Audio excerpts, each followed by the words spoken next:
Do you have your mouse with you, Martin? Sorry, You know, I'm prepared this time. I brought my mouse. Okay. So you are welcome to use it. Yeah. I see it's a USB. Yeah. So I think that you have a port to plug into? Yes. Looks like you got two actually. So is that something that you need? No. Okay. Let's see. So it should auto detect that. Yeah. Yeah. Yes, thank you. Absolutely. I actually have, there's a guy who I met through Mink who has an IT company, and he has all this really amazing equipment, and he's like, I have old equipment, I'll just give it to you. He's like, I love what you're doing, so yeah, here, he's gonna give me laptops and stuff. I'm like, sure, I'll take laptops and stuff. Good.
Did either of you try to do any 3D modeling in Unity with Pro Builder since last time? It's all right. I know most people are pretty busy in between classes, and this is the prime opportunity. I mean, heck, we're here for 3 hours, so, or no, 2 hours. I'm getting all my classes mixed up. I'm, next week on Thursday and Friday, I'll be traveling to Vetlanda to go to a folkhögskolan called Adelforge. And so they are, you know, what they have a video game design program, and you know they specifically, you know, support neurodivergent people who are trying to continue learning, and they have a really great program. I mean, they're kind of out in the middle of nowhere, so you have to travel there. Atlanta. Vetlanda. Vetlanda. Yeah, I think, I'm trying to think of where it's actually. So yeah, I travel up to Nashua, and then go east to Vetlanda. Am I saying it right? Vetlanda. And then the Adelforge is close to there, and you know they have space there where you live while you're on the program. So your dorm, your living is right there next to the school. It's like Vincent's here. Yeah. So let him in.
All right, by now, people on the stream, you should be hearing me.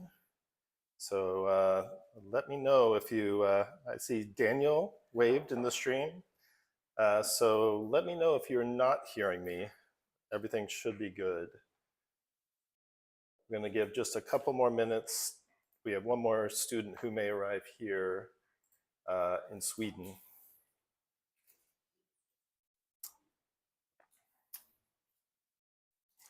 So happy Halloween a couple days early. I was explaining to the Swedish people here that Halloween we celebrate in America on October 31st, but Sweden is still getting used to Halloween, I think. It's a relatively new thing. It's becoming more popular here, but it's very much more of an American thing. I don't know. Do you remember, Martin? Something All Saints too. Oh, that's right. All Saints is more common and been around for longer. But you don't really do trick or treating, do you? Like going to people's house? Children's do? Yeah. Yeah. On which night? Which night do they trick or treat, Martin?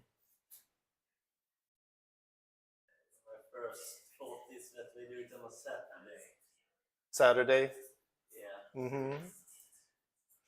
Cool. Well, what we'll do, let's see. So we're going to go ahead and get started. There's a possibility somebody might arrive here a little bit later, but so tonight we're going to do something a little different because up to this point we've learned you got used to the Unity interface by moving around in 3D. You did a level design class in 3D and you did 3D modeling. But tonight we're going to flatten that out. We're going to work on a 2D side-scroller game. So I actually kind of been thinking like maybe I should do this first because it's a little easier to navigate in 2D. And we're also going to handle the course a little differently. We're actually going to do something that I highly recommend, which is we're going to look at an example project and we're going to pick it apart, which is something that you can do a lot with Unity, and it's one of the best ways to kind of learn. So the way that we're going to do this, something that I recommend that you go ahead and get started with, because you know it takes a second to get things going, is to do new project. And then you go to learning. And then here in the middle, or might be somewhere else depending on your layout and the size of your screen, you have the 2D platformer microgame. You'll notice there's also an FPS microgame and another learning thing. These have built-in tutorials. They're kind of interesting, but we're going to use the 2D platformer microgame. When you click on it and you see it's blue, you'll actually need to go over here and download the template, which will take a second. So this is something that Unity provides. It's built into the Unity Hub, and it's a good way to get started and learn some of the basics. We're not actually going to use the tutorial that comes with it, but I do encourage you to try it out because there's some interesting things there. So once it's downloaded, just give your project a name, like, you know, my 2D platformer, or whatever you feel like, you know, and then you might note where it's being saved, and then click create project. So, you know, this is going to take a second. You'll probably see the engine, you know, start to pop up the Unity splash screen with the progress bar. So while the project's building, I'm going to go over a couple of things as an intro, just to make use of the time. So today we will be doing a 2D side-scroller game. Anybody played a 2D side-scroller that you remember? Like, what's your most memorable 2D side-scroller game? Yeah, Benjamin, I'll give you the Metroidvanias count. Like, what's a Metroidvania that you played? Hollow Knight Silksong, sure. So that is a 2D game that scrolls from side to side. It actually scrolls up and down as well. For me, you know, I go all the way back to thinking of like Super Mario Brothers as probably one of the first that really kind of caught my attention. But even back in the arcade, there were 2D side-scrolling games like the arcade game Defender, where you were a ship flying left and right. Sonic, says Daniel, that is a total classic side-scroller. Very fast-moving. side scroller. But here's some examples of 2D games in general.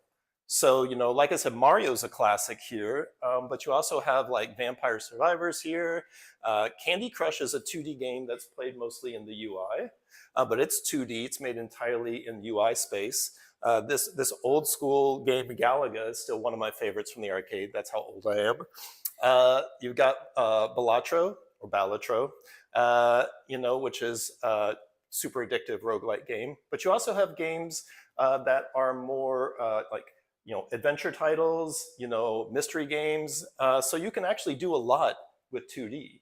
And there's a lot of great 2D games. So you can actually the cool thing about Unity is you can make 2D games, you can make 3D games, you can make VR games, you can make mobile games, you can make games for the Nintendo Switch, you can make all kinds of games. So learning the Unity tool set can be useful no matter what kind of game you're trying to make. So here's a bunch more 2D games. Does anybody recognize any of these 2D games? Which one? Cuphead? Ori and Cuphead, that's right. Anybody know this one here?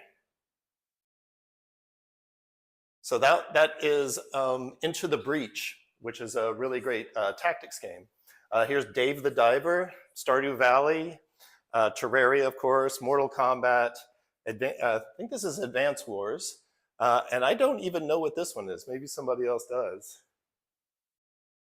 So the point is, like, you can do a lot with 2D. I mean, look at all these different types of games, beat 'em up games, bullet hell games, multiplayer or single player. Some are turn-based, some are simulation, visual novels. So there's actually a link here to like how many. I can't even list them all here. So the point is, we are going to look at the 2D platformer microgame, which is pretty much like Mario in a lot of ways. But we're going to break it apart, and we're going to look at all the different elements, and we're actually going to kind of remix it a little to make our own level. Along the way, you're going to learn what are sprites, what are tiles, what is a tile set, how you control a 2D character, and do a bit of 2D level design. So some of the same principles that you learned in the level design class are going to be appropriate here. So let's see where we're at with the 2D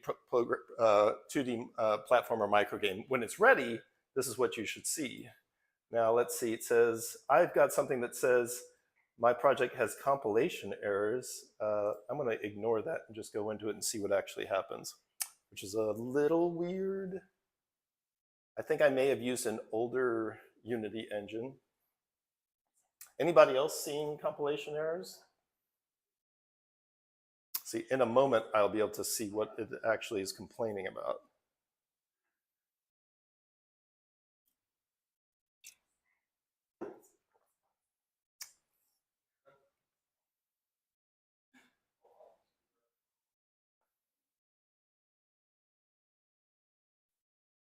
All right.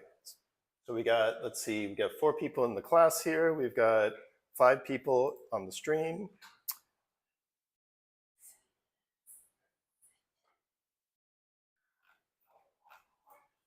Actually, let me see if one of our people are outside. What do we got here?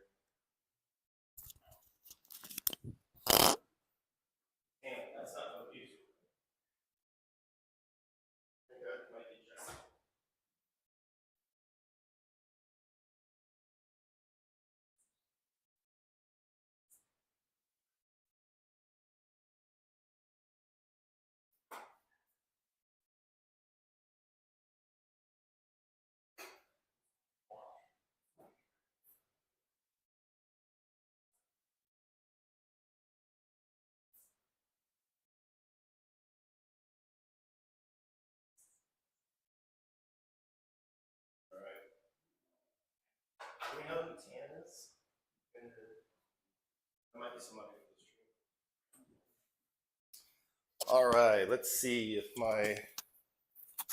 if my build is screwed up. So when you see this, you can close this tutorial window by clicking close there, and then you can click load scene. because we won't actually be needing any of the, let's see.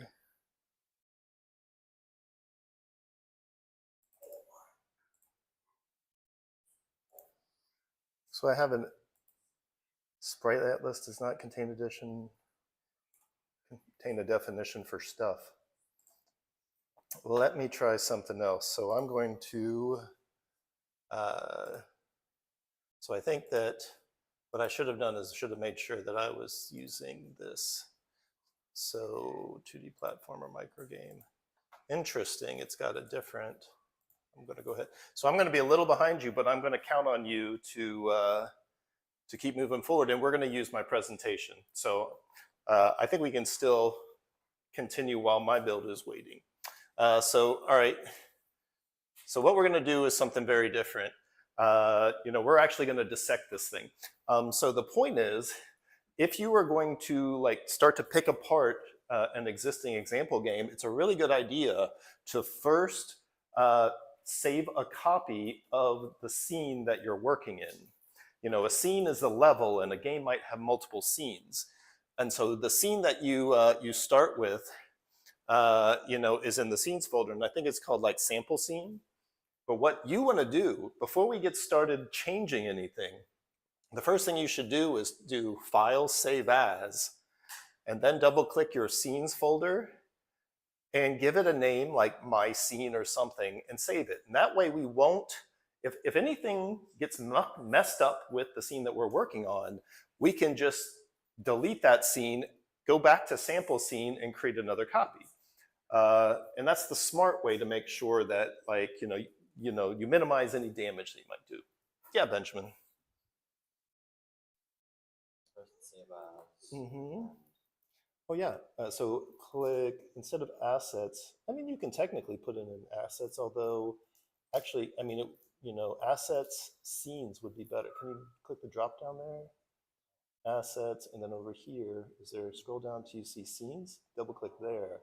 All right, and that's where you want to save it. So give it a name where it says save as. Mm-hmm. So I mean, you can technically put your scene anywhere inside the assets folder, but it's probably a good idea to put it in the scenes folder so it's there with all the rest of the scenes. So I see you're still coming up, and man, your screen is super dark. You could try increasing the brightness. It might help us see a little better. There you go. So yeah, your game is still building, which means you're kind of where I'm at, which is totally fine. And it won't take but a moment to catch up. Okay.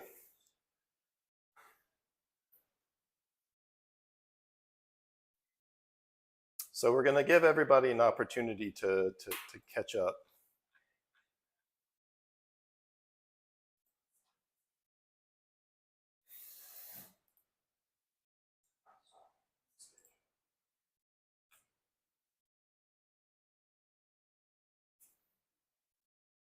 So if you already have the game ready, then one of the things that you're going to want to do is just press play and see what the game is like. It's a really good idea before you start to make changes to just see that before your changes, the game runs. And what you're going to discover is that your game is a lot like Mario in that you can run left and right. You can jump using the space bar. If you hold space bar, you'll jump higher. And you'll notice all these different mechanics.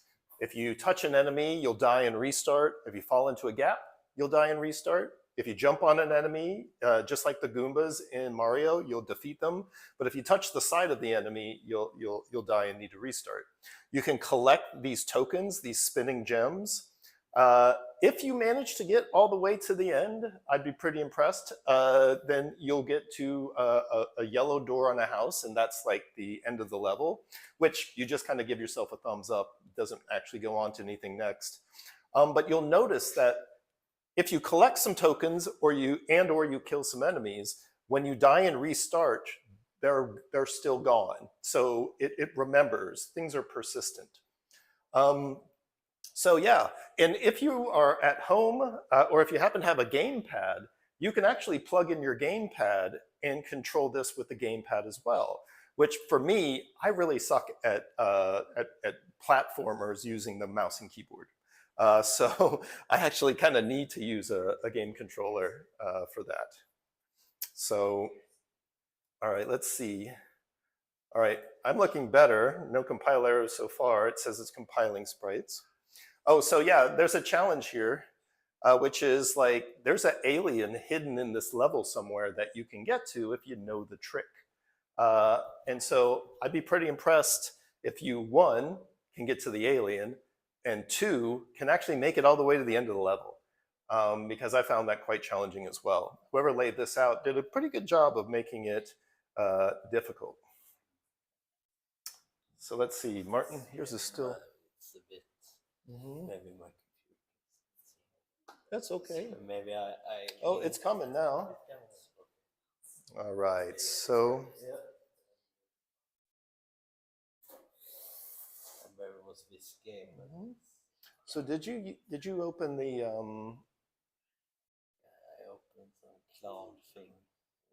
Because I think you might not have selected the Platformer Micro tutorial. Let's see, because it looks kind of like it's just an empty project. Yeah, maybe that's the case. Because and then I sample. so what you might need to do, let's see, is because I think the only way I know to get it into, I wonder if you can. Let's see. Yeah, because this is just an empty project. Let's see. And I'm not sure if you can, I think that the quickest thing for you to do might be to instead, this is going to take a sec, but let's see. We're going to close it and we're going to go back here. And what you want to do is you want to do new project and then do learning and then do 2D Platformer Microgame. Download template, and it won't take long to download the template, but then it will take a little while. So we're just going to name this my 2D, which is no worries. And then we'll do create project. All right. It might actually go a little quicker because you've opened Unity once. But I think that, like I said, you'll be able to catch up pretty quickly. All right, so mine, I finally loaded. So let's see. So what we're going to look at first is how the 2D player character works. So for this, I'm actually going to drag my Unity over here. So you can see that we can close this tutorials thing.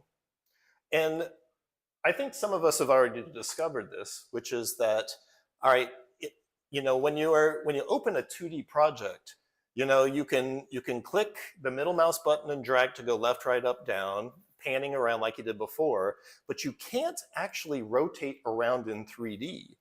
And you can zoom in and out with the middle mouse button.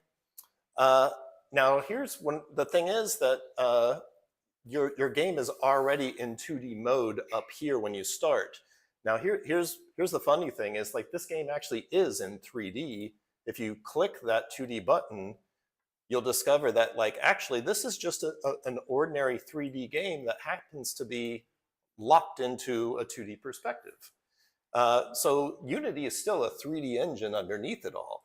It's just when you go into 2D mode, it locks it to this perspective to make it much easier on you. And you really shouldn't try to adjust things in 3D when you're making a 2D game. Because when you're making a 2D game, you handle the sorting, how something's in front of something or behind something differently. So in a 3D game, you would move things in and out on, let's see, on the, that's a search bar. That's it. Where's my widget thing?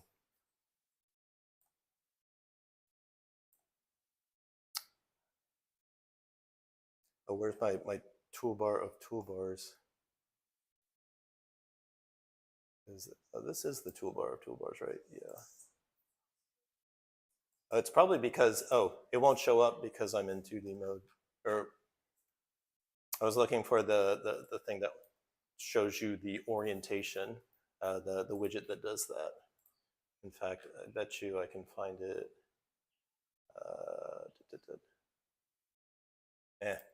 Not necessary.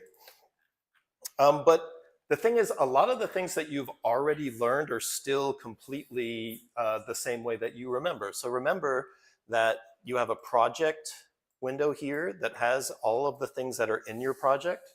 And because this project already came set up, you have folders for the character, you have folders for the scenes. Oh, really? I should take my own advice and immediately save this as a new scene.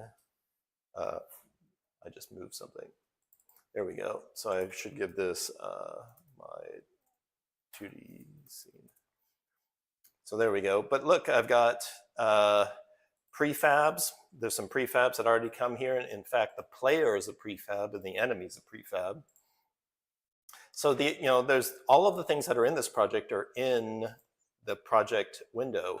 We also have this the hierarchy here that shows us everything that's in this scene.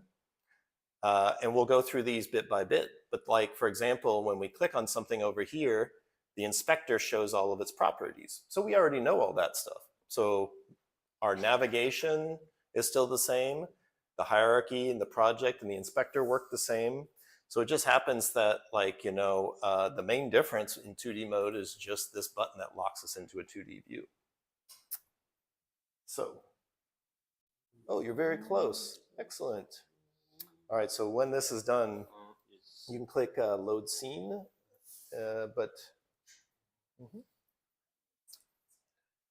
Cool.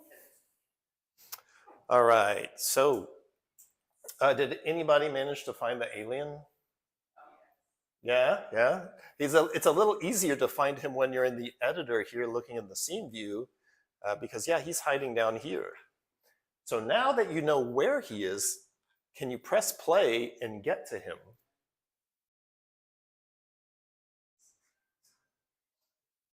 Oh yeah, and I've got music going. So I can toggle my music, the sound for this game on and off over here. So if you happen to be bothered by the sound, you can fix that.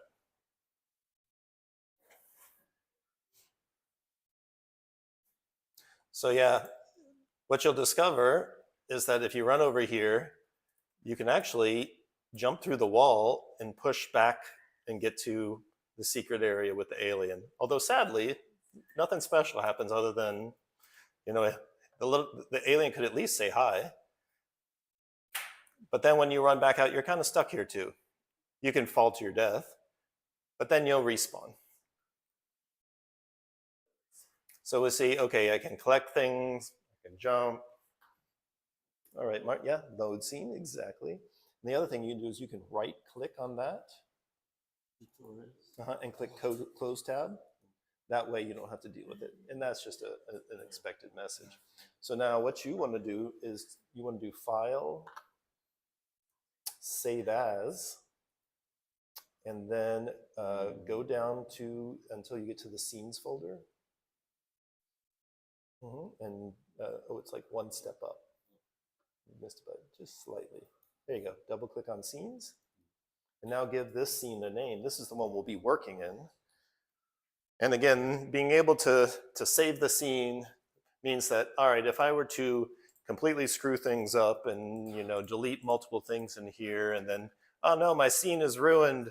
Oh, I accidentally pressed save. Oh no.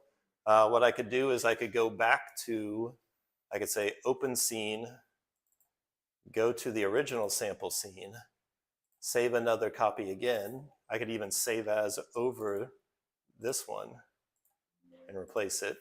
And now, so we're always making sure that our original scene, the sample scene, that we don't touch it. And we can mess with this as much as possible. And that should give you some confidence to mess with things. All right, so the first thing we're gonna do is we're gonna learn about how this thing is set up. Then we're gonna look at how the player's controlled and how the different elements are set up and how they work. We're gonna get a little preview of how animation works. We're gonna get a little preview of how programming works. And then we're going to actually look at this part here, the grid, which is the level that is actually what the player is running through. And we're gonna modify that. We're gonna create our own version of this level. But let's not, that's the last thing. So let's go through these kind of one at a time. All right, the first thing you have up here is the game controller. So in video games, a lot of times you have something called a game controller, or sometimes it's called a game manager.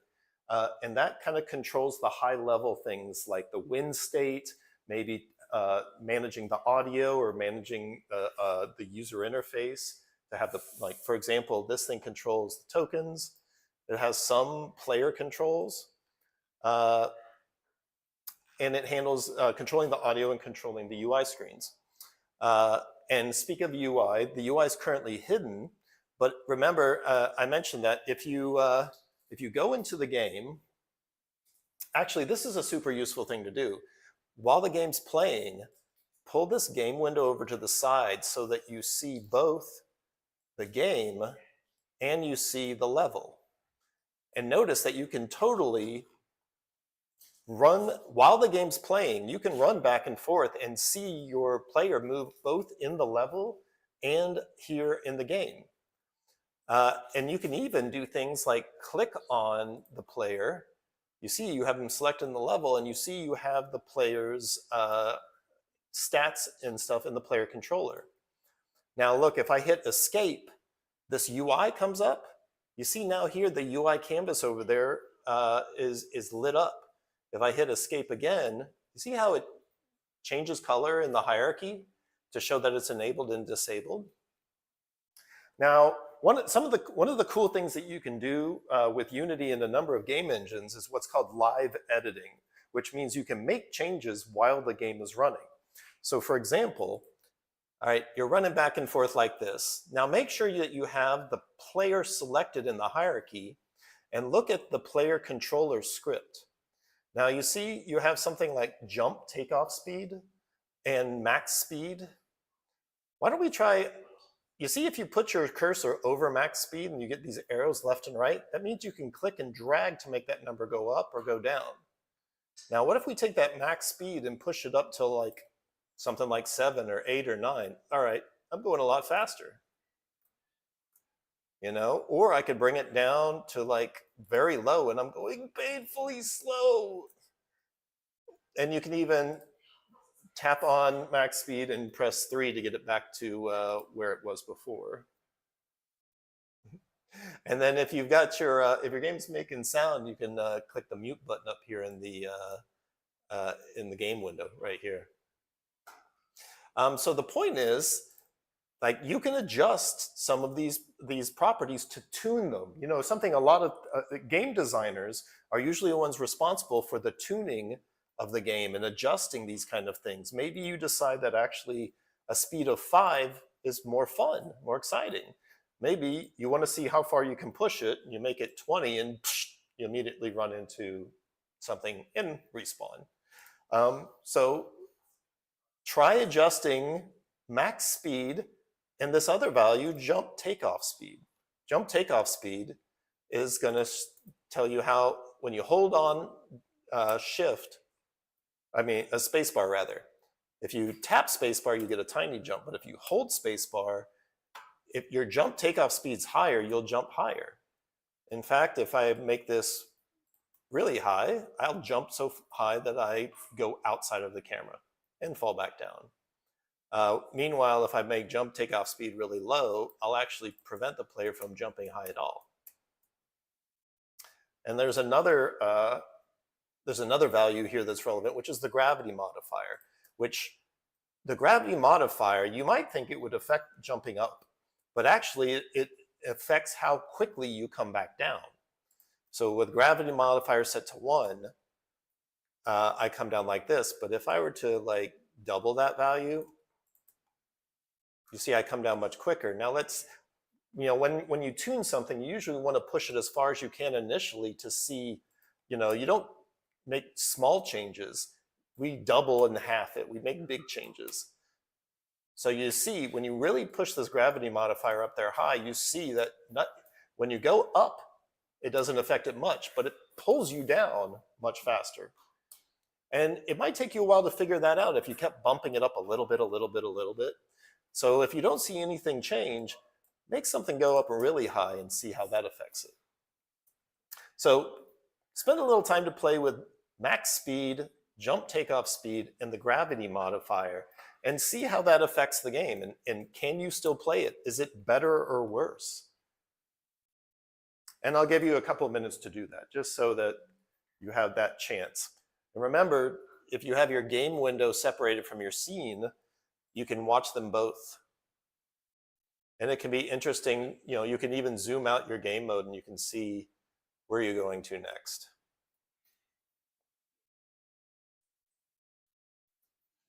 But yeah, how much can you push the jump height before jumping becomes ridiculous or hard to control? How far can you push the player's speed, the max speed, before it's out of control? As a game designer, everything's a trade-off.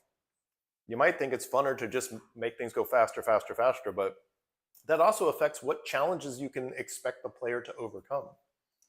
You got to find the balance, the sweet spot.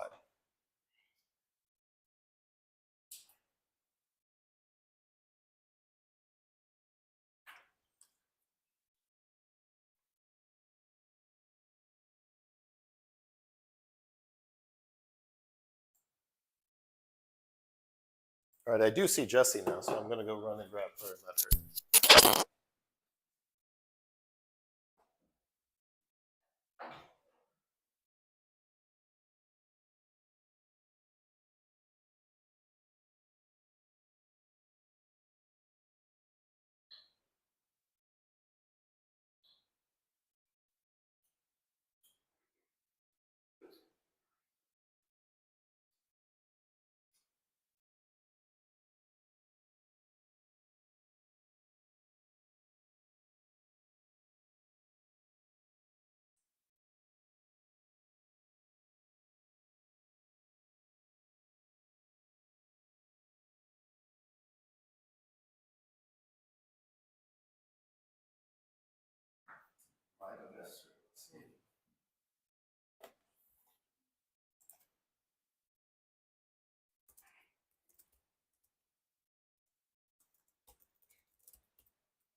All right, we're going to move on to the next step, and I'm going to try to keep an eye on the chat to see if Jessie shows up.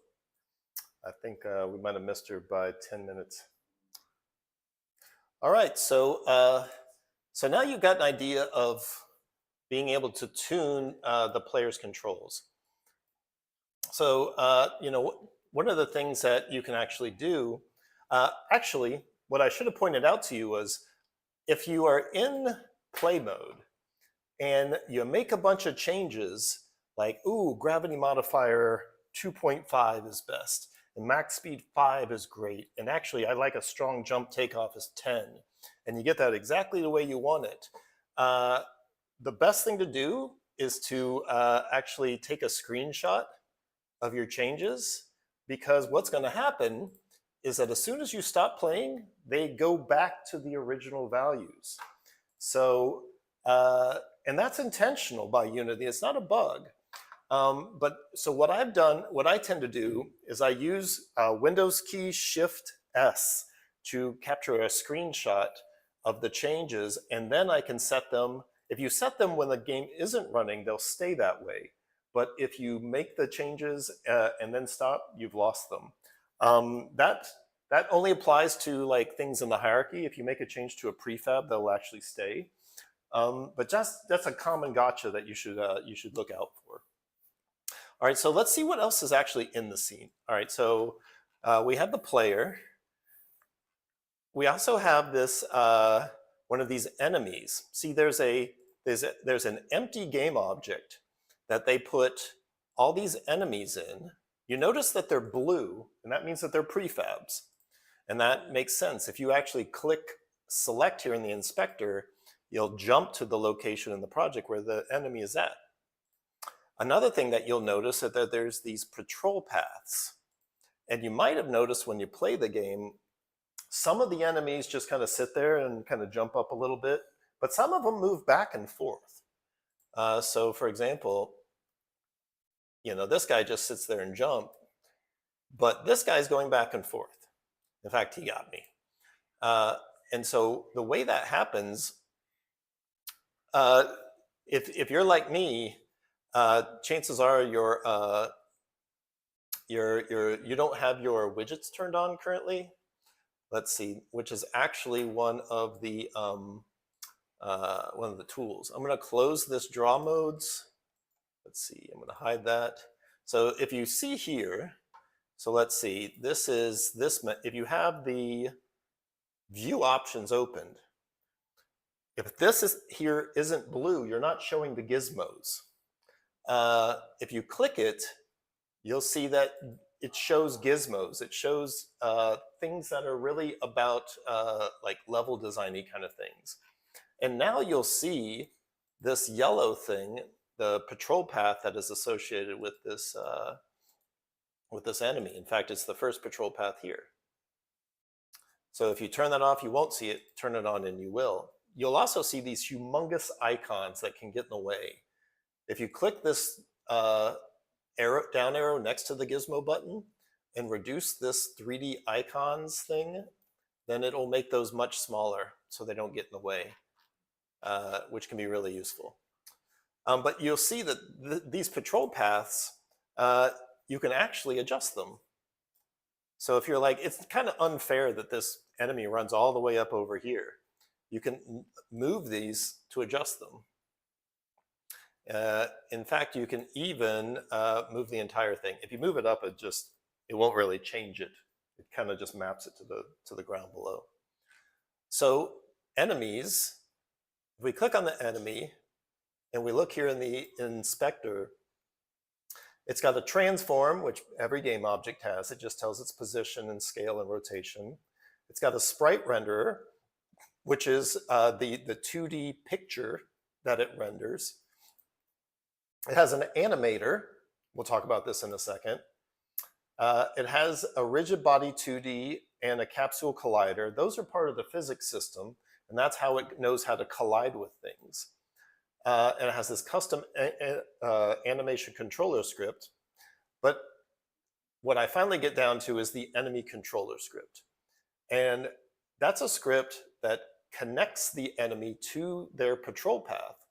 So the way that this enemy knows that it has this patrol path is because it's here. Like if we were to remove this, if we set this to none, then he would stop moving back and forth. He wouldn't break, but he would stop moving back and forth. There's also a sound that he makes. He says, ouch, makes an ouch sound when you touch him. And he has to have an audio source in order to play that. So as a preview, because this is a relatively simple script, as a preview of the programming class, you can double click on this to open it up in Visual Studio. This will actually be kind of a test to see if your Visual Studio is connected, because sometimes there can be a problem with this.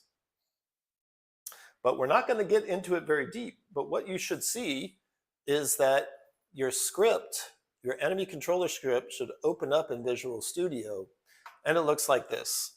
Which, if this is your first time looking at programming code, it probably seems a little scary. But really, one, there's not much to it. It's pretty short. And when you break it down, the parts that you're actually concerned with are actually pretty simple, straightforward. These are the variables that connects the script to things in the game. When it wakes up, it grabs those variables. When it collides with something, it does this, and you notice the only things it's worried about colliding with is the player. And then if it has a path, it moves back and forth on it. Fairly straightforward. And along the way, learning, this is C#, and along the way, learning it, you'll start to realize, like, oh, I can start to understand some of these things. Like, okay, because this variable's named player, it's talking about the player. Because this is called a path, you know it's related to the path, and it's moving along the path using its X position. So we're not going to go any deeper than that into this. Just giving you a little bit of a preview of thinking forward to the programming class. But one thing we will look into is how you actually see this thing on the screen. So this enemy is has something called a sprite renderer. So remember when we were in the 3D class and we created 3D objects, you had a 3D mesh and a mesh renderer. For 2D objects and for 2D things, they have a sprite renderer. And a sprite is just a 2D image that the game can use. So for example, if we click, you see where it says Open Sprite Renderer here, or Open Sprite Editor? Which is, oh, if you go to Open Enemies there, the one above it, and then click on a blue enemy. If you click Open Sprite Editor, so you'll see that, so the sprite is called Unity Baddie Idle 1. And if you open the sprite editor, you'll see this. And so this is called a sprite sheet. And what it is it's a series of pictures that what Unity does is it chops them up and it can play them in sequence. And when it does play these in sequence, it creates this animation that makes it look like, you can kind of tell this is the idle animation. This is what that enemy does when it's just sitting there. And you can see if you kind of travel from left to right on each row, you see that it jumps up and it comes down, kind of does a little squash and stretch. So knowing that, when you actually play the game and you watch this guy, you'll see that that's what he's doing. And that's because you're playing those sprites.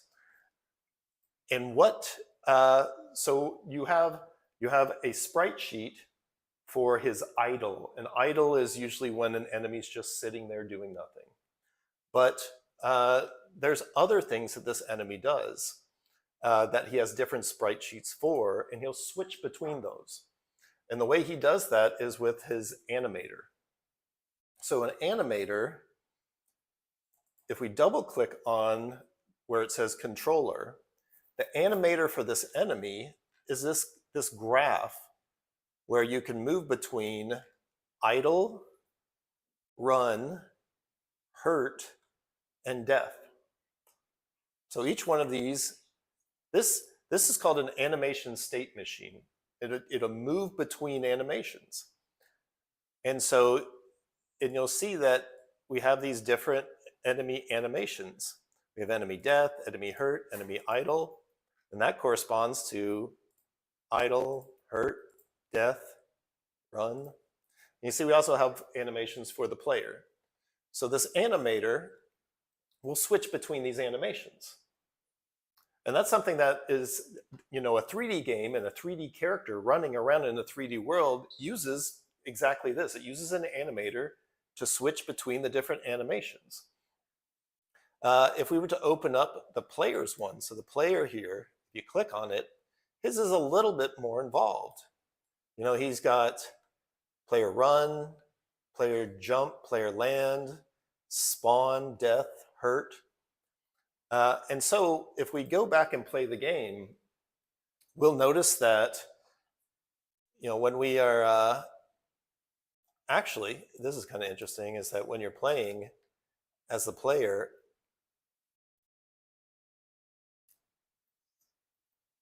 you can see that, like, okay, when I'm standing there, he's just kind of doing this kind of slight, almost looks like breathing. Then when he starts to run, he switches to a different animation. And actually, I think there's a way to see this live, actually. And I think it's because I need to have him selected over here. So if I have the player selected here, yeah. So if you select the player in the hierarchy, this state machine, the animator for the player, you'll see it shows that he's looping through the idle animation. You see that blue bar moving? Now, if I click in the game window and I start running, you'll see that it switches to the run animation. And then if I press on space, he'll switch to the jump animation. There's even a moment where he hits the land animation. Now, if I run over and I touch this enemy, it jumps to hurt, then death, then spawn. So we can see live how the enemies or how the animations are played by the animator, which is an animation state machine. Now, if we go to our project, and let's say, for example, we look at player run.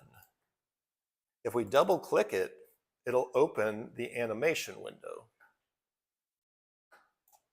If I drag this over here.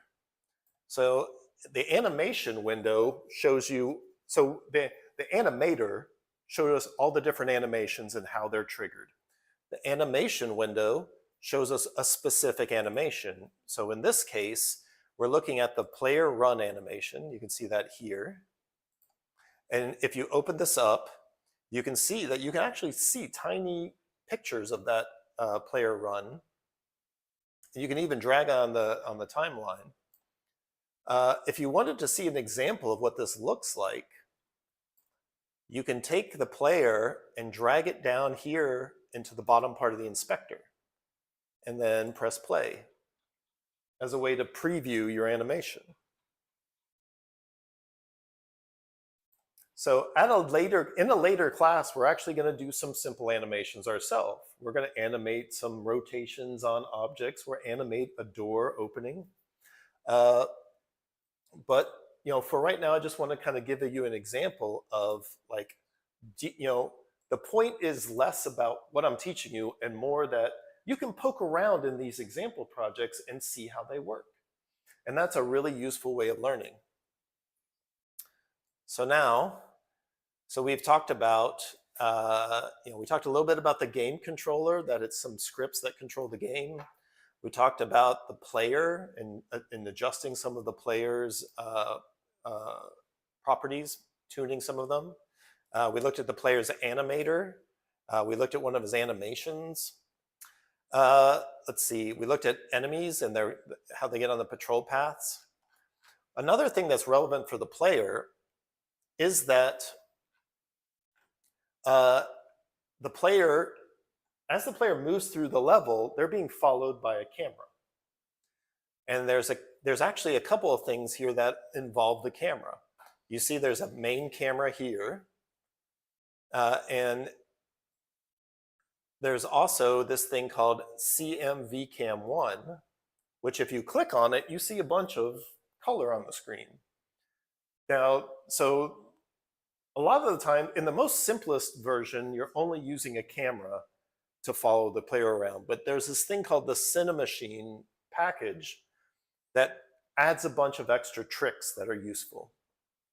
And that's why there's a main camera, CMVCam1, a virtual camera, and this thing called the confiner, which if you have your gizmos turned on, if you scroll out, you'll see when you click the Cinemachine confiner that it's kind of a box that goes around the level.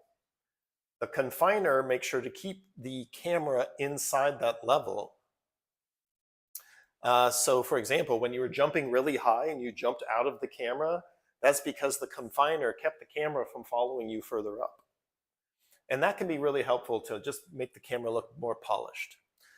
When you have the CMVCam1, you'll see in the game, it shows you this red border, which is kind of like the safe space. In general, you would want any UI elements or things, important things that you want the player to make sure to see to be inside of that space. And now, so if you can see the scene, you have the, zoom back, click on CMVCam1 and then play the game. Now watch how, as you move with the character, watch how in the scene view that the camera moves with you, especially if you don't immediately die by jumping on one of the enemies. So you can see over there, on the left-hand side how the camera is following me around, because we've made a connection between the camera and the player character, which are things that you can learn about along the way. And then the camera stays within the yellow boundary. That's the Cinemachine confiner. If you wanted to change that, you could. The Cinemachine confiner is actually just a 2D collider. And if you click Edit Collider, you can literally grab these pieces and move them around. So if you wanted to adjust it, you could. But we won't go into that too much. Let's see. So what else is there? There's a spawn point here. And if you click on spawn point, you'll notice that all it is a transform. There's nothing additional about it. But that based on where that spawn point is, if you move it, and then you go and touch something to die, or you fall into a hole, you will probably respawn where that spawn point is. Yep. So now you know by experimentation, like that the spawn point is where you respawn. So if you wanted to change that, or and you might actually ask, well, how does that connect to the player? How, what scripts know about the spawn point? If you poke around, you'd find out that, well, if you look at the game controller and open the model, the spawn point is set there. Which means that, hey, the game controller is what knows that when the player dies, they should respawn at the spawn point. So we have the tokens next. There's an entire group that has tokens inside it. So if you zoom in, you'll see the token has this circle collider. And that's how, when you touch a token, you pick it up. So you see how it says is trigger? So notice where, let's look, all right, at this first token here, before we get to this enemy. Note that if we're playing the game, and we go over to this token, if we jump and click on it, we can collect it. Now, if we restart the game, but we turn off is trigger for that token, then we try to run over and collect it, we just bounce off it. It's become a collider instead of a trigger.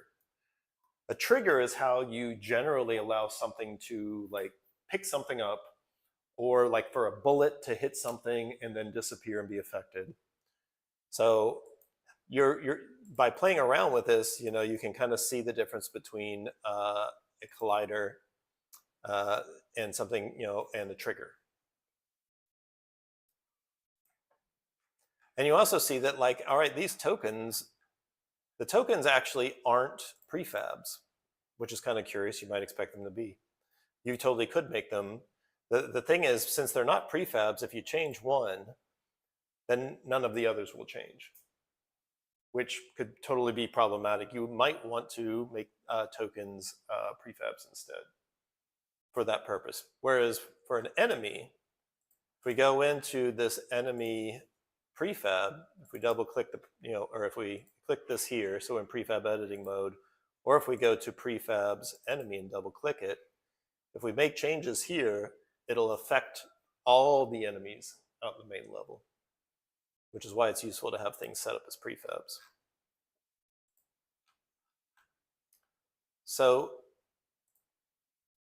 we also, we're getting close to the midpoint. We'll take a little break. But the last thing I want to cover here is these zones. So if you click on one and press F, it'll zoom to it. And you'll see that they're actually kind of named rather appropriately.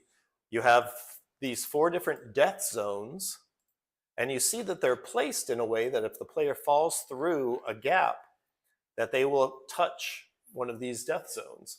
And as you might expect, that's how you die and respawn when you fall down out of the world. So for example, if you were to remove one of these death zones, like this first one here, and play the game and run over to that gap, that since the death zone isn't going to catch you and cause you to respawn, you're just going to keep falling and falling and falling and falling. The camera doesn't fall out of the level, but you fall for infinity.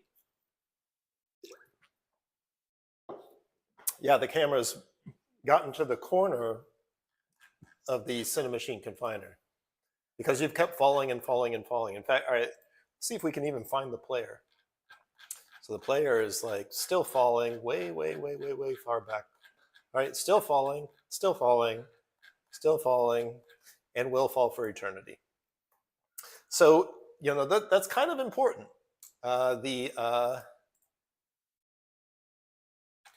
So these death zones are necessary way of like capturing the player when they start to fall out of the level. But there's a different one. There's this victory zone. So if you click on the victory zone and then in the scene view press F, you'll zoom out and see that, okay, you can barely see it against the yellow background, but yeah, there's this box collider. The victory has a box collider and has this victory zone script. That's at the end of the level, and if you get here, you'll have victory. So we can actually cheat this a little. So if you wanted to see what happened, a lot of times you're working on a big level. You might need to make sure that you start further in the level so you don't have to play all the way up to the point we're trying to work on. If you click on the player and drag them all the way out to the far end here so that you can start right in front of the house. Now when we press play, we're going to start here instead of at the beginning of the level. And now I can run over and see that when I touch the victory zone, I give myself a big old thumbs up, but nothing actually happens. You would expect this would be at the point where you might see a victory screen, or maybe you go to the next level, or stuff like that. So, but that's a good introduction to everything. I'm going to Control Z to get back to the very start of the level. Let's see. You know, if you muck with anything, just remember you can, you know, go back to the sample scene and open it, and then File, Save As on top of the scene you've been working in to get a fresh version. And then you're starting from scratch. So we're going to take about a 5-minute break, and then when we come back, we're going to look at how the level's set up, and we're actually going to edit the level to change it to make it our own.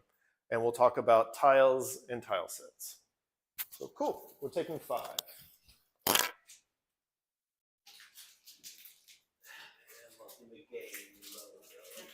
Oh, no worries. It looks like what happened is, so you got the sprite editors open, but I don't think that's necessarily, what's this? This is context, right? It looks like you double click the Cinemachine confiner and got into this, but what you use, if you click here, you go back. So yeah, looks like, you see, in those kind of things, it's really easy to click something and be like, I have no idea what's happening, why that. Is there anything that you can do some help explaining, or anything walk you through? Yeah, it's maybe this mode of playing the game actually as you did. So if you click on play, so then you see that there's 2 separate windows, a scene window and a game window. And when you press play, it'll automatically switch over to the game window. I don't remember the mouse. Oh, it's it's totally okay. And I know I probably moved a little fast. So the repetition. So let's see if it works. Alright, so here you go. Click on that. And that will mute. There you go. So now when you click in the windows, try A and D to move left and right. Right. Mm-hmm. Or if it's better, you can use these 2 arrows. And then to jump, you're going to press spacebar. So whatever's more comfortable. I don't know if you'd rather have spacebar with your right hand or spacebar with your left hand. Whichever was better for you. Yeah.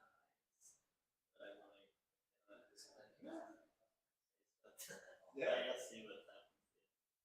Yeah, there you go. Maybe that kills me or And then you respawn. Exactly. Now you can try jumping on top of him. But remember, if it's more comfortable, you can use left hand on A and D and right hand on space. A and D, let's see. Yeah. Right. Move to the right. D.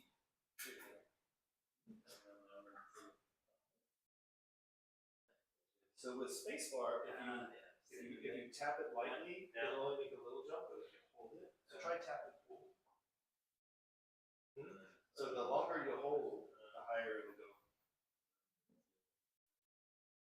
Yeah. You see, but for me, I find it really hard to do a platformer with a keyboard. I find it so much. Do you have a gamepad at home? Gamepad is that like A game controller? Like this? unfortunately not. No, that's cool. Well, maybe I'll bring one in sometime. Try it. It's more comfortable.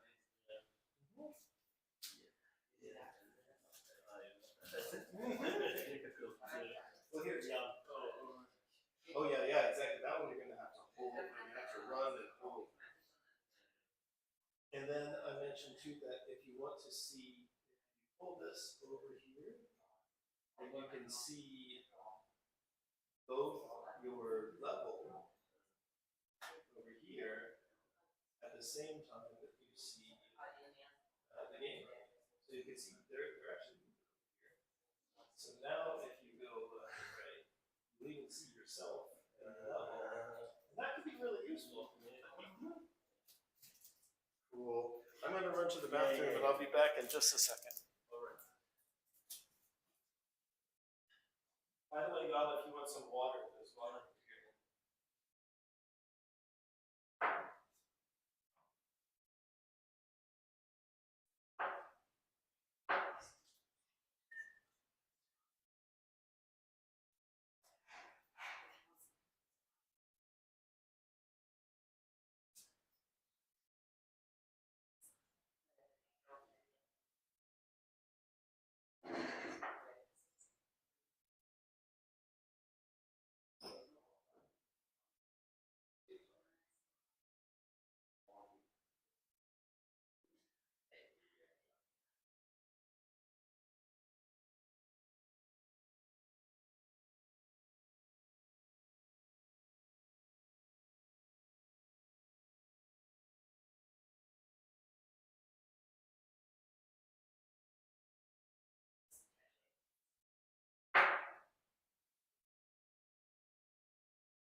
What?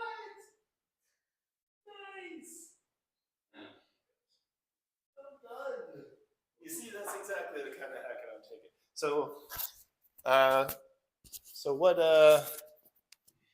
So which one of you did this? Who did this? Was it Vincent? Okay, so Vincent, Leon, and Benjamin are over here.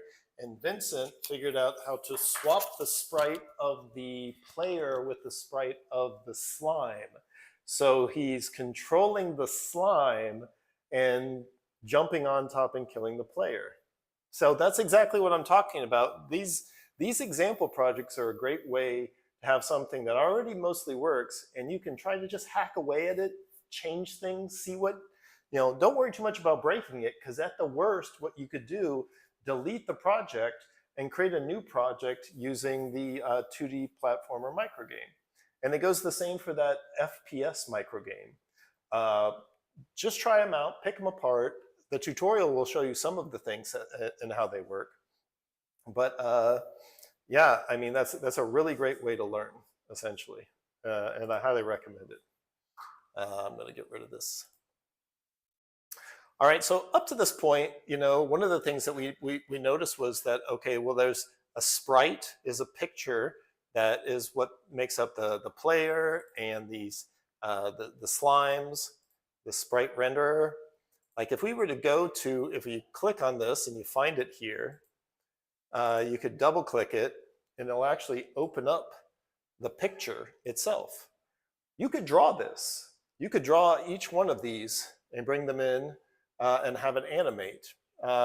There's also some still things, like you might notice like there's trees, building. So there's things that you can decorate with. And in the next class, we'll actually show you how to create 2D art using a free program called Krita, which Krita is very much like Photoshop. So one of the goals is you're currently learning about how to make a 2D game. In the next class, you'll learn how to make some of your own 2D art, and then you'll learn how to bring it in. You might notice that, Mr. Alien down here, if you go and you click on him, so he is just like an object with a sprite renderer with this Mr. Alien sprite. And if you double click that, he's just a guy on a transparent background. Like you could draw this guy, you could replace, you could create a sprite and replace him. You can see here in the preview how the background is checkered and showing that it's transparent around here. So that's one of the things that we're going to show you how to do. Now, the actual environment here, like the world that you're running through, is also made out of sprites, but they are set up a little differently. They are, if you have a tile floor at home in your kitchen, tiles are like squares that all fit together in a grid. And there's a reason why this is a grid, and you see it's made up of all these squares. This is the way that you lay out a level in a 2D game. It's one way. You don't have to use this system, but it's a really useful system for very quickly generating levels and iterating on them. So this grid is just the parent that has just a transform and this grid component that says what's the size of each cell. And when you click on it, you have all these things below it selected, but if you click on these individually, you have foreground, which you can see is really just here, here, here, here. You have the level, which is where the majority of the things that you step on are located. There's the background and the far background. Background and far background are separated because they do this thing called parallax, which allows you to kind of see them move at different speeds, which gives you a feeling of depth. Now, if you really want to understand how these things are different, a good trick is to select like the far background for any object, whether it's here, anything here. If you just want it to disappear, at the top of the inspector, next to the name, there's this checkbox. Click it, and it goes away. So the far background is just these mountains in the distance and these clouds. Let's leave it unchecked. Now, what's the background? The background is this ground and some other clouds. If we uncheck it, it disappears. So, and then the foreground is just these parts that create these hidden areas. It's in the front, so it kind of hides what's behind it. Uncheck it. So now the level is really mostly what's here. And you'll see that like, okay, there's this greenish outline. That should look kind of familiar to you because it's the same as this green box that's around the player.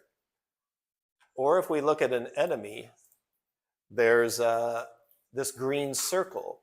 That green color is the color of collision. And so this is the collision around the enemy. You've got the collision box around the player, and the level itself, because you can stand on it and bump up against it, the things that you can stand on or bump up against have this green square around them.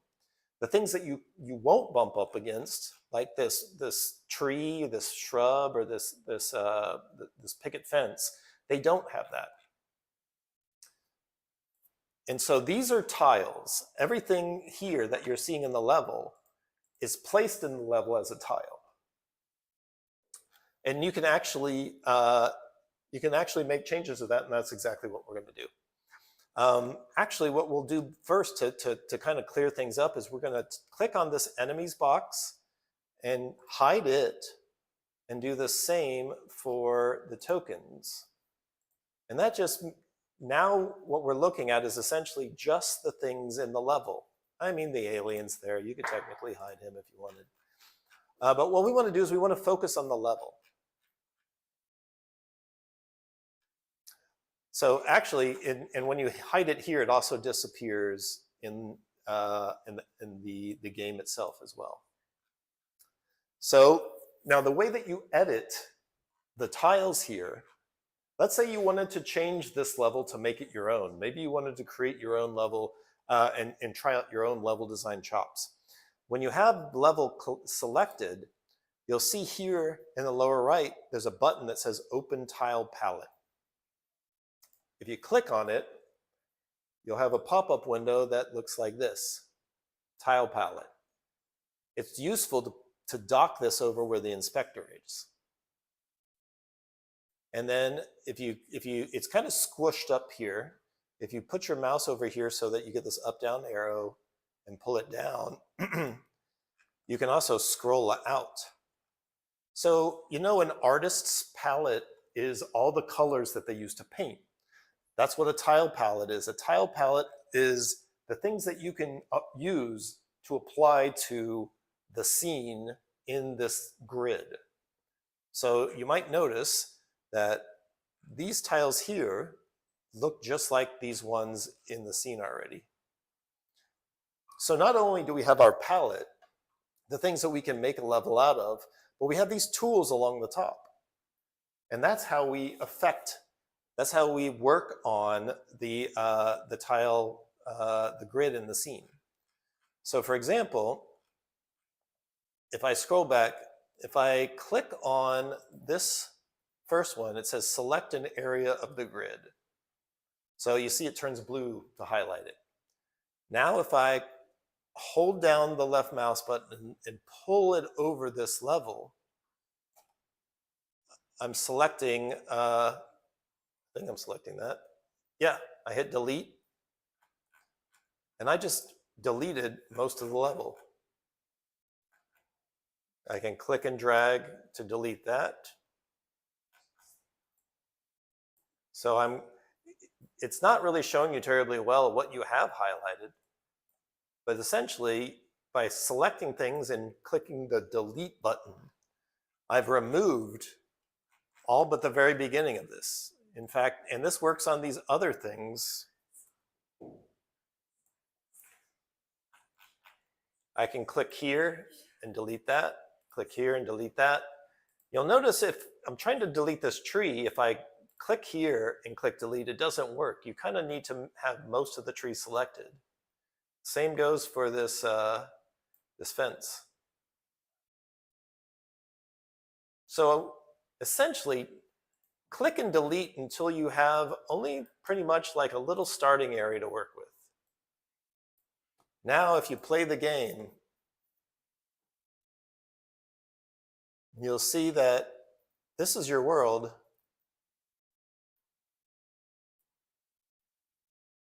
It's a tiny little world. It's pretty boring, but it's going to be up to you to fix that, because now we're going to take the next step and we're going to paint tiles into our world. So, interesting. I got a console error. It goes away. That's fine. So now, I want this scene window to be nice and big. If you mouse over some of these other tools up here, you'll see there's a paint with active brush. If we click that, and then we click like this tile, when we move over here, it's like we have it in our hand, like it's on the tip of the brush. And if I click somewhere, it puts it down there. So I could like make some stairs like this, just by clicking. And I could even click and drag to pull something out. And now when I run the game, what I just created is there.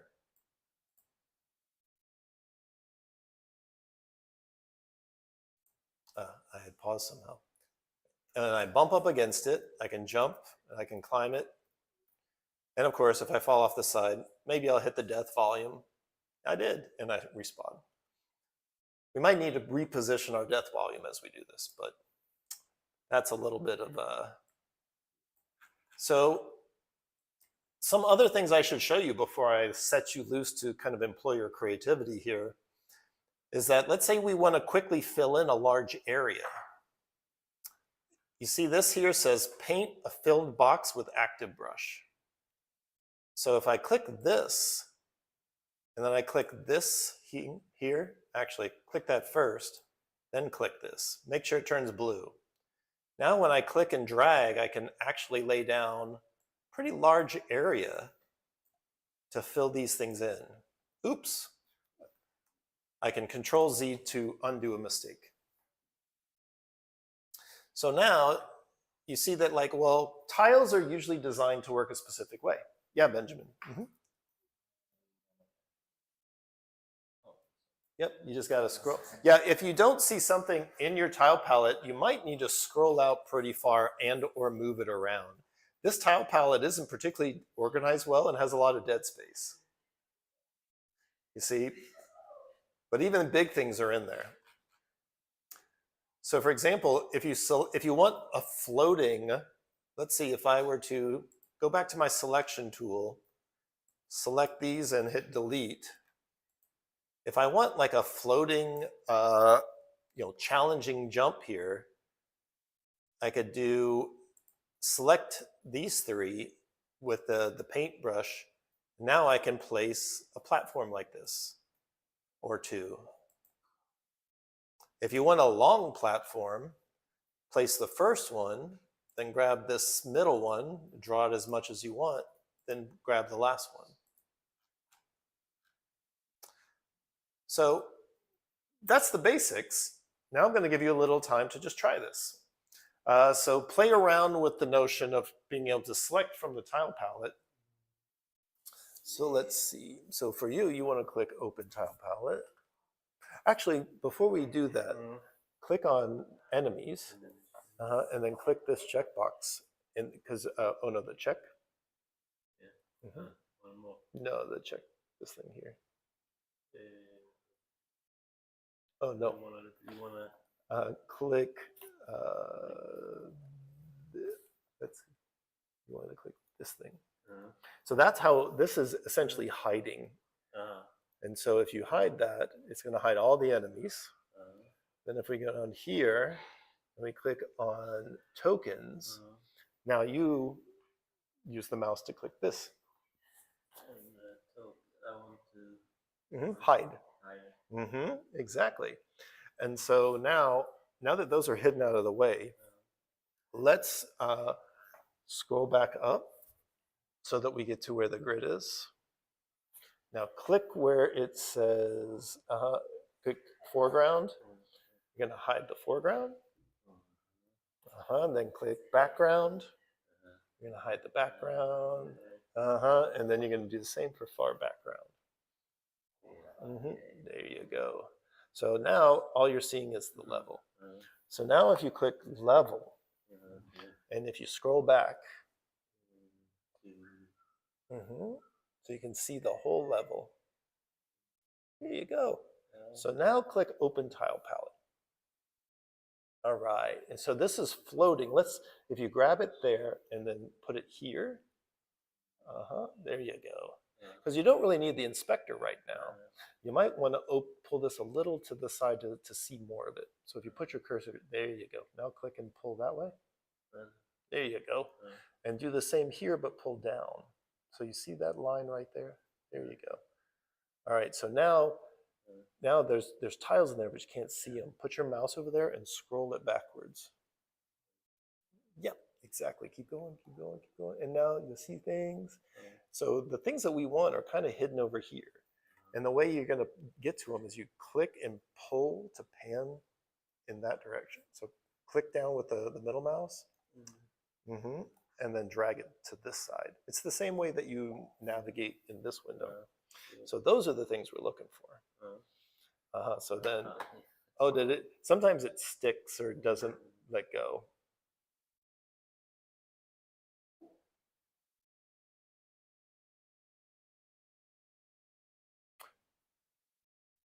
So here, can I try it? Yeah. Let's see. So I think, so if you click with the middle mouse and drag and then let go, and you might need to do this a couple of times. And then we can zoom in here because these are the things you want to play with. But first, what you want to do is you want to kind of get rid of the stuff that's over here. And the way that you do that, this is your selection tool. So click on the selection tool first. Yeah. And then start over here, click, hold down, or actually while you're on the, yeah, put your mouse right here, a little to the side. There you go. Now click and drag. You're essentially dragging that box over a bunch of this. Oh, you're using the middle mouse button. Use the left mouse button instead. That can help. Yeah, there you go. I mean, basically you're area dragging over a big section to select it, and then you're going to hit delete. So start up here, click the left mouse button, hold it down, and then drag down to here. Exactly. Now let go. Now hit delete. Cool. So you deleted a chunk here. Now let's get rid of this chunk over here. So you can do the same. If you click once, it'll deselect. So if we do the same here, now hit delete. And so if we zoom in, we'll click once to make that go away, and we zoom in over here. So what you're doing is you're kind of just trimming away stuff that you don't want in order to have a good starting point. So we'll do that. We'll do that. And we'll do, let's see. So we're going to give you kind of a clean slate to start with. And so now, seeing that this is your starting point, if you click over here, you see how you can highlight things. If you click this and then click this, you'll be able to paint with that. Give that a try. Now click in the open area. Oh, I think you might actually, now that this is blue, you might need to click the thing that you want. Yeah, try clicking that. Now, there you go. Now it's ready. There you go. Yeah, I think actually it might help if I turn on your gizmo so you see your grid. So let's see, the gizmo is, we don't actually need that right now, but I think the gizmo's in this thing. Yeah, there it is. So now we see our grid a little better. So now you can get an idea of where things go. So yeah, try selecting things and painting. You know, you use paint. Exactly. And then you click on something. So yeah, well, I think to get that cloud, you might have to select all of them. You could try it. All the cells surrounding the cloud. So like click there to here. Middle, left. Yes, a left click.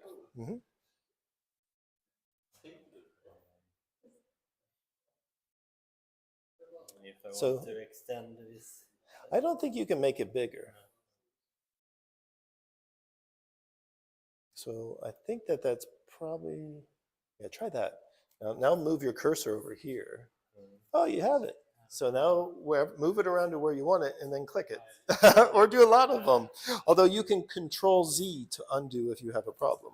Yeah, here you go. All right. So, you know, hopefully you're starting to get the hang of being able to create stuff. But let's say that, like, you know, as it turns out, there are, in the project itself, they gave you some other toys to play with. So if you go to Assets, Mod Assets, and open this up, there's things in Mod Assets that actually aren't out here For example, if you looked at open environment sprites, colored, and look, the exact same sprites that are in your tile set are in the brown color and red. There's gold ones, there's green, there's magenta, there's teal.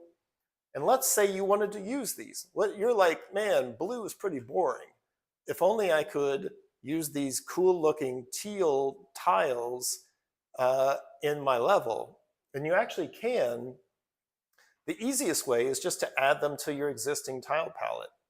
So if I were to click like this green, let's say I want to use this green tile floating. If I click and drag it and drop it here, it'll open up. It's creating a teal asset. Just tell it save, and it added it there. I can do the same for this tile floating, these two. I can bring them, well, that's actually going to put them in a weird place. Let me take them over one at a time. Save that, and then save that. So the thing is, it's taking the sprite and creating a tile that looks exactly like it. But now I can have green ones to go with my blue ones and mix and match. And there's actually some other stuff in here too. There's these props and other things. Now, you don't have to make everything a tile. In fact, sometimes it's easier to, especially to position things, if you don't make it a tile. So for example, let me move over here. I'm going to click the inspector so that my tile palette isn't selected anymore. I'm going to close the grid. Now you saw how our alien here let me click this. So I clicked the hand to make this, I was holding something in the tile palette. I clicked the hand to make that go away. Now you might remember that the alien who's down here, the alien is not a tile. The alien is just a sprite. And I could move the alien around using this move tool. And it doesn't snap to the tile grid. It's actually just a sprite that I can position wherever I want to. Now, if you look in that mod assets, 2D props, there's these other things. There's this head, this obelisk, this pillar. Let's say I want that pillar in my scene. I can just drag it up here and drop it in the scene. So you can use regular sprites and place them how you want them, and they're separate from the tile. And you'll notice that this doesn't have a collider. It doesn't have that kind of light green outline. So when I go into my level, I won't collide with it. It's more of a background thing. Let's see. So, but it turns out the alien does have a collider, box collider 2D. Now, let's say if you really did want to have your player collide with this pillar, you could do what the alien does and give it a box collider 2D. So if I click on this pillar, if I only want this to apply to this specific pillar, then I'll do it right here in the hierarchy. If I want it to apply to all pillars, then I would actually go into the editing mode or double click on the pillar here. So maybe I always want this to apply to all pillars. So if I go to add component and type BOX, there's box collider and box collider 2D. Regular box collider looks like a 3D box. Box collider 2D is for 2D objects and 2D things here. So now, go back to my scene and I see that box around it, the green outline. And if I start the game, now, when I run into that column, I'll bump into it. I can't get past it. Maybe you want that. But if you don't want that, you could either remove or just uncheck box collider. So there's some billboard prefabs in here. There's food if you want to make a candy level. There's nature objects like trees and a bush. There's some space objects. So you can use these and you can drag them right into your level. Now, let's say that you want this asteroid in your level, but you're like, wait a minute, I want this asteroid to be in the background. But right now, it's in the front. And it's even kind of weird. It's in front of the level, but behind the column. Now, you might be tempted to say like, oh, I'm going to go into 2D mode and I'm going to move this back, which does work.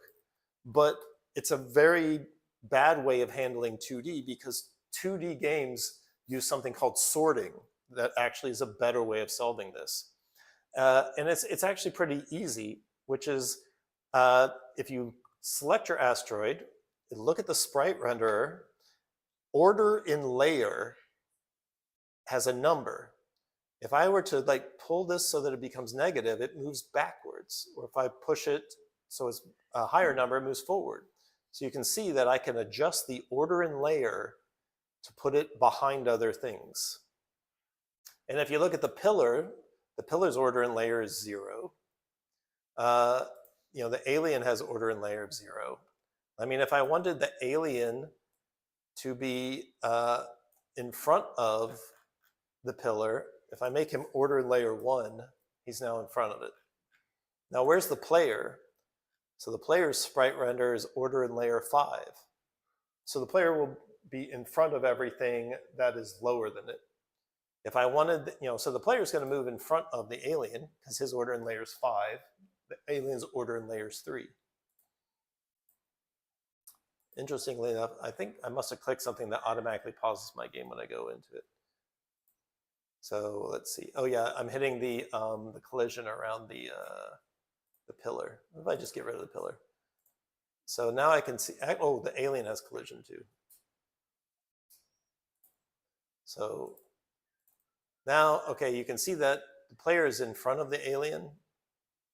If I were to change the player's order and layer, I can make him behind the alien. So that's the proper way to make, you know, things to be at the right sorting order in 2D. And you kind of generally want to think of it like, you know, usually what I do is I say like, okay, if the world is, you know, if the ground is order in layer 0 and the player is 5, then things in front of the player is 10, and things way in front of the player is 15. You know, you generally don't want to make it in single increments because you might want things later on to be between something at 5 and something at 0. So you've got a little space there. So that's a smart way of planning ahead. You've got to, you know, these numbers go up high. So I would generally separate these layers by like increments of 10. Like things in the distant background, you know, might be order and layer, you know, -10. And then something behind that, -20. Something like that, behind that, -30. So use order and layer to make things sort correctly. So now I'm going to give you, you know, 5 minutes to play around with these 2D props. And also remember that you can use, if you want one of these to use in your tile palette, you can just drag it over into the tile palette and then click save.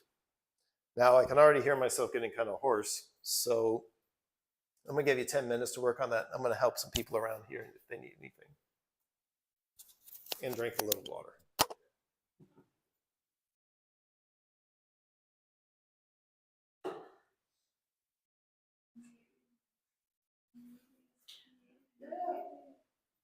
Some explosions.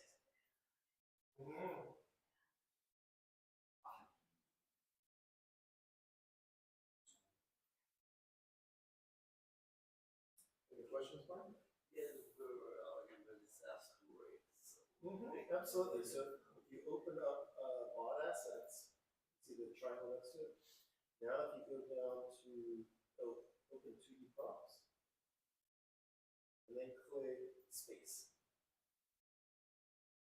And then it will take a second, but then you'll see the preview of those. So if you want one of those, you can just drag it into your And now if you click, if you want to move it around, click on that thing. That's your move tool. Now you can click that and move it around on the red. It's left, right, moves up, down. But if you click on the blue, you can move it in left, right, up, down at the same time. And then remember, your order and layer is what tells it. So order and layer is 0 right now.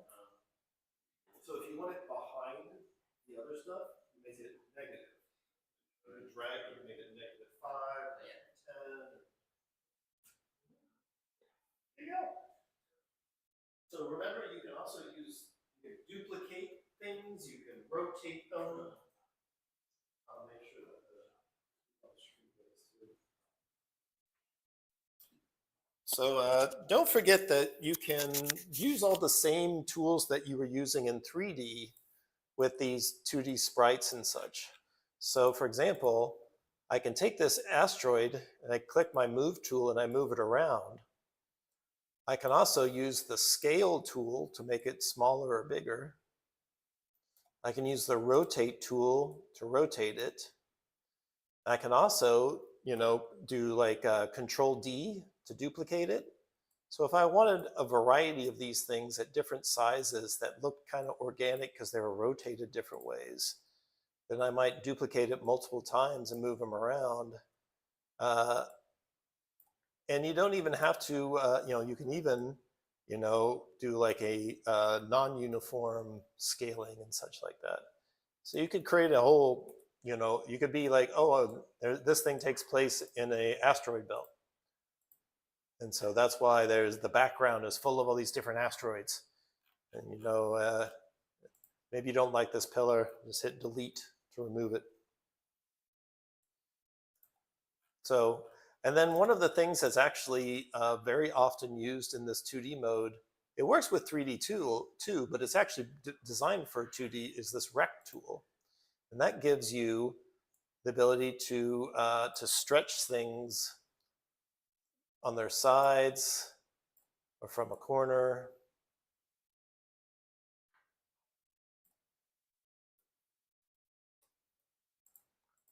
So you have all these tools at your disposal.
So one other way you might want to customize your creation is that you see that you could turn on the backgrounds, you could adjust them or whatever, but like the one thing that you're going to see without these backgrounds is you see that the color for my glorious space 2D platformer, this blue color back here in the back, this kind of like pale blue color, isn't the best.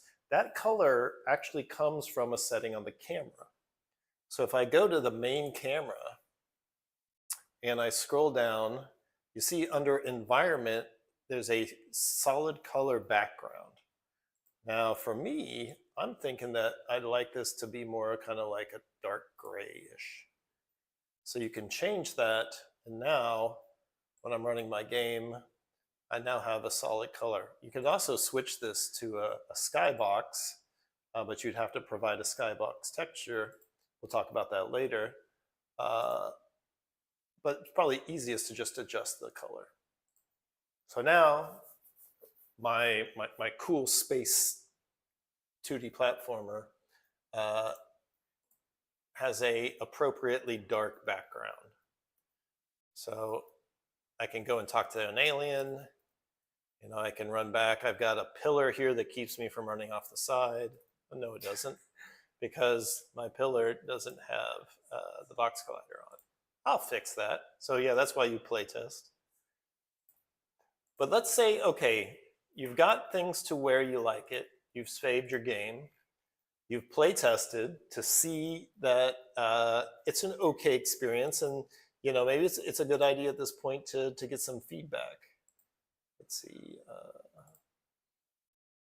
So you might wonder, like, well, how do I get somebody to play my game? Well, the answer isn't to convince them to install Unity and then send them your Unity project. If you want to create something that you can share with other people, what you do is you create what's called a build. And so like that's one of the last things I want to show you for this class is how to create a build so that you can share it with other people. Because you're not going to convince them to just install Unity, and you might want to get feedback. You might want to post your game on a site like itch.io. Who knows, you might eventually want to put it up on Steam and have somebody pay you for it. So it's pretty easy to set this up. Now, you guys on Mac might be a little different for you, so we might have to figure this out. If you click File and then go to Build Profiles, this is going to open up a new window that looks like this. So one of the build profiles is going to be active. Chances are if you're on Mac, this probably says Mac OS. Does it? All right, for me, I'm on Windows, and so it says Windows. But you can also, these are all the different things you could make a build for. You could put it on PlayStation 4, PlayStation 5, the Meta Quest, Vision OS, Linux, so. But the first thing that we have to do is make sure that the build is only going to include the scene that's here in the scene list, and it will play them in the order. Now, the problem is that we've been working in a new scene that we created, but our new scene isn't in this scene list. The sample scene is, and that's not going to do good. I want my 2D scene to be what's played. So if I click on this, well, actually, if I click on this button that says Open Scene List, I don't want this to be in the build. If I click it and hit Delete, it'll remove it. Because my 2D scene is open, if I click Add Open Scenes, it'll put it there. You can also drag and drop your scene from the project into here. But you need to make sure that the scene you've been working on is here and that it's first. And so then, after you do that, go back to your settings, go to platforms. And so at this point, what you can do is you can click Build and Run. You can either click Build or Build and Run. It's a good idea to click Build and Run, because what that'll do is it'll create a build and it'll immediately open it up so you can make sure that it works properly. When you click this the first time, it's going to say, okay, well, select a folder where you're going to put this. It defaults to your project. You don't want to save this with your project. I generally put this on my desktop, And what I do is I create a new folder to put this build in, because there's multiple files. So you want to right click or use whatever method on your operating system to create a new folder. And you call it like, whatever the name of your project is, my 2D platformer. And I generally put underscore Windows 64 because I'm making a Windows 64 build. And then I'm going to click select folder. So I picked the folder that this build is going to be built into. It's going to create it. So now you're going to take some time to create the build, compile the scripts. It's packaging together everything that it needs to run on its own. So once you've created a build, you won't need the Unity editor anymore. You'll be able to provide it, and it's an executable or whatever whatever format is appropriate for your platform that you're on. Is this working for you, Macintosh guys?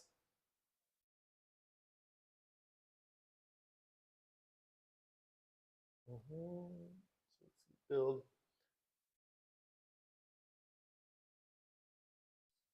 I would put it on the desktop, and generally on a Mac you might not. What I would do is click create new folder, and then give it a name, test build, or it doesn't have to be anything more than blah blah blah, and then click save. Scene has been modified. Yeah, go ahead and save the changes. All right. So now it'll run for a while, and then, oh wow, build completed with a result of fail. That's not great. So what happened in my case?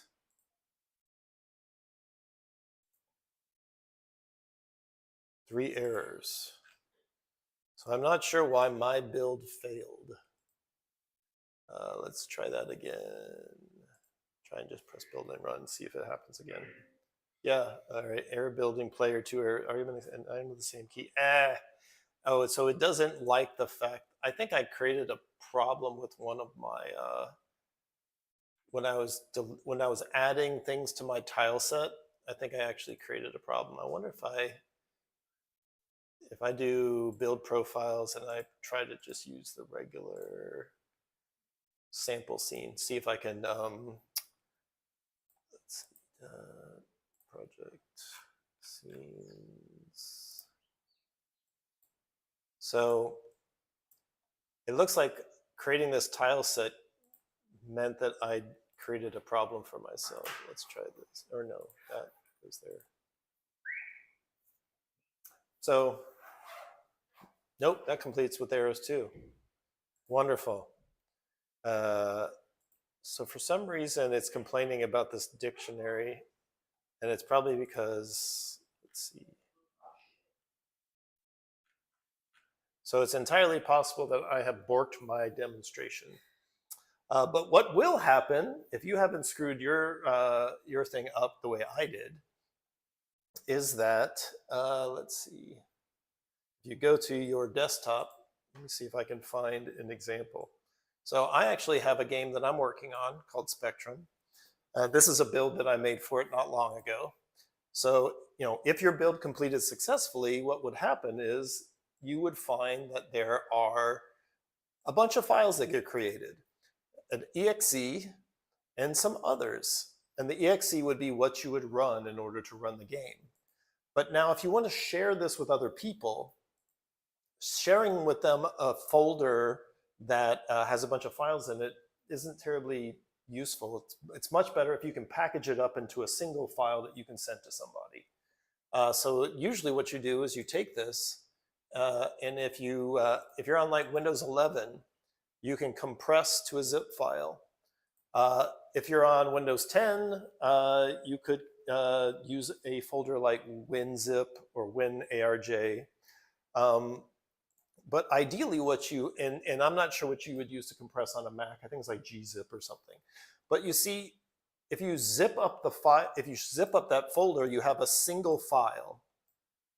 Whereas otherwise you have a folder with several loose files in it. So zipping it up makes it both smaller and a single file that's easier to share. So if I were to look at the properties for this, this is relatively small, 56, about 56 megabytes. And what I would do is I would put that on my Google Drive, and then I would share a link with somebody.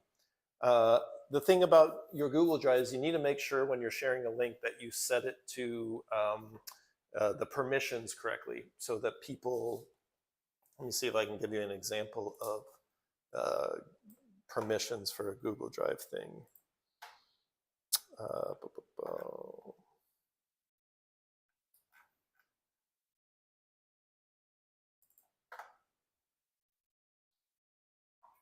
All right, so for example, if I wanted to share, this file with you, this,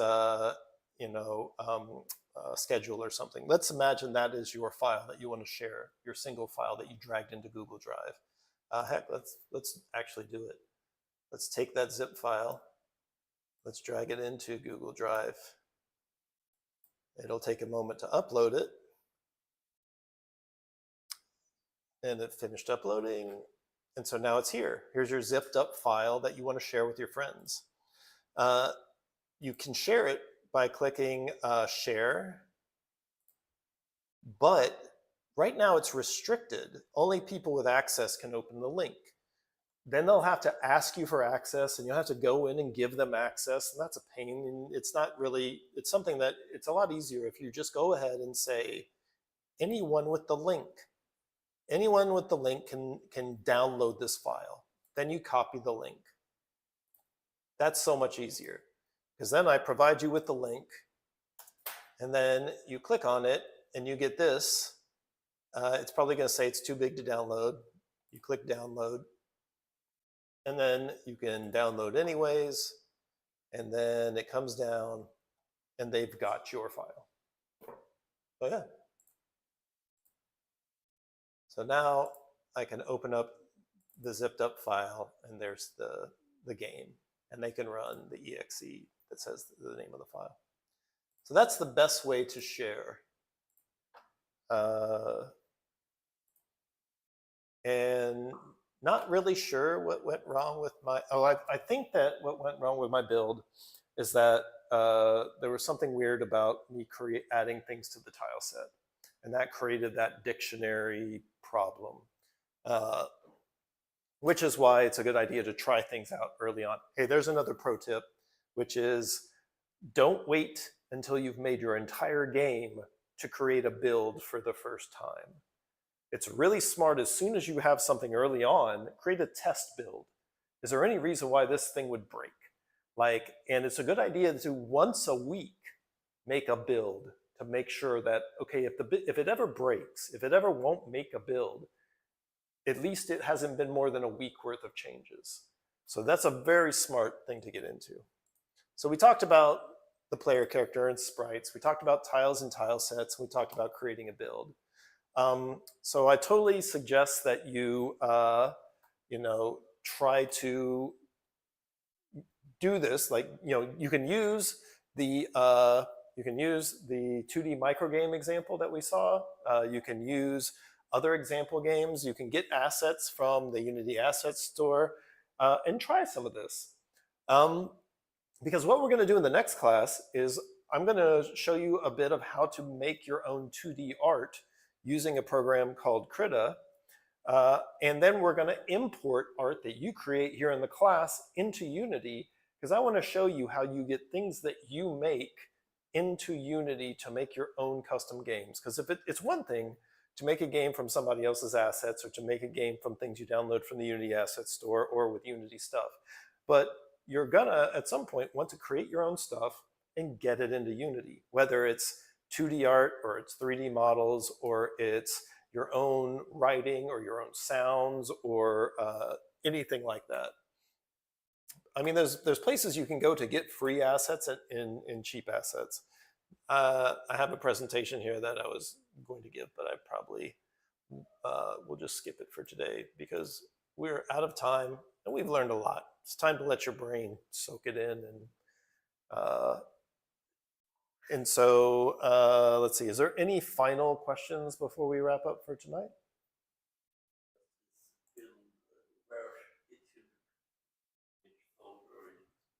happened. Or Oh yeah, so you definitely, the best thing is to put it on the desktop. You don't want to save it in the same folder. Although it looks like you've got the same problem as me, and I'm with the same. Yeah, so I don't. I think you're going to have the same problem, which goes to show that that's the problem is something that I'm pretty certain that problem came from us adding sprites to the tile palette. All right, cool. Well, for people in the stream, thanks for being part of it. We really appreciate it. We'll be doing this again a week from today. I'll be taking the stream and uploading it. And if anybody has problems with that, if you really want to make a build and you're having a problem with it because of that error that we saw, I'll dig into it and figure out what happened and how we can fix it. Awesome. Thanks, everybody. Happy Halloween.